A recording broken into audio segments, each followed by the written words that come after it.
Monsieur Christian Bourquin, pour le groupe de Rassemblement démocratique et social européen. Monsieur le Premier ministre, il y a eu, après 81, une décentralisation pour redynamiser la France, pour relancer la France. Il y a eu, après 2002, une décentralisation pour faire des économies à la France, pour transférer les déficits de l'État vers les collectivités territoriales. Monsieur le Premier ministre, nous avons entendu votre discours de politique générale. Vous avez insisté sur ce point. Nous avons apprécié également vos objectifs. Monsieur le Premier ministre, êtes-vous prêt à aller jusqu'à avoir un État-nation, l'État de notre République, qui serait régalien et qui garderait en son sein les 6 ou 7 thèmes prioritaires de service public en tout citoyen, en tout lieu, qui seraient la monnaie, les finances, l'éducation, la santé, la justice, la sécurité avec l'armée, avec la gendarmerie, la police, bref, un État régalien et tout le reste de l'État en territoire, un État en région, un État en département. Êtes-vous prêt à mettre les moyens dans tout cela? Êtes-vous prêt à mettre les moyens financiers? Êtes-vous prêt à concerter l'ensemble des élus locaux pour travailler ensemble à cela?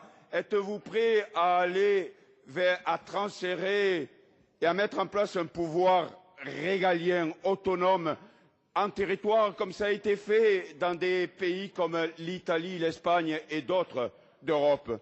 Êtes-vous prêt à ce véritable bing-bang territorial? Monsieur le Premier ministre, est-ce dans cette voie que vous comptez aller? En tous les cas, si c'est le cas, les élus locaux que nous sommes sont prêts à travailler fortement à vos côtés. Merci. Pour vous répondre, Madame Maryse Lebranchu, ministre de la Réforme de l'État, de la décentralisation et de la fonction publique. Merci, Monsieur le Président.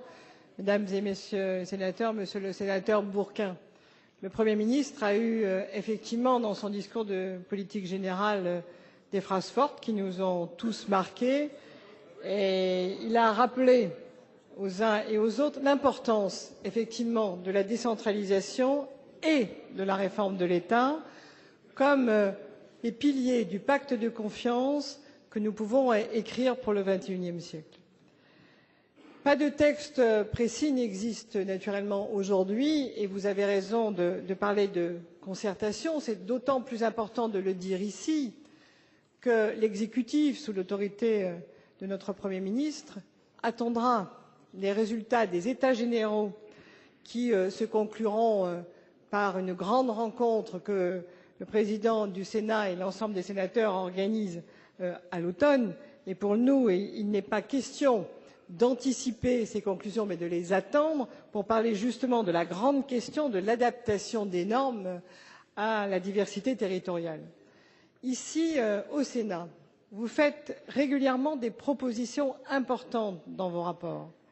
Je pense au plus récent, Patricia Schillinger sur les collectivités locales et l'emploi, François Marc et Pierre Jarlier sur les valeurs locatives foncières.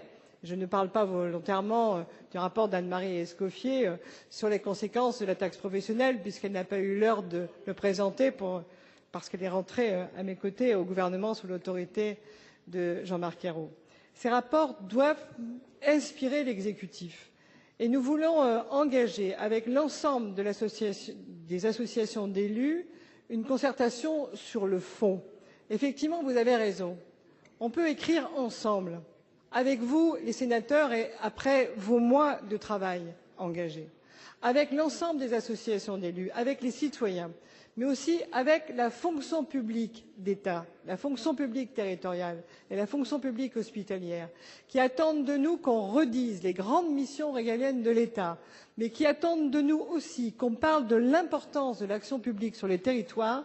Nous pouvons aboutir, Monsieur le Sénateur, à un texte de loi qui parlera de l'écriture, de la puissance publique du XXIe siècle, avec ce qu'est l'action publique et sa modernité en son début du XXIe siècle, ce que sera le sens de l'action publique sur tous les territoires de France et je ne doute pas qu'à vos côtés, nous réussirons ce pari d'avenir.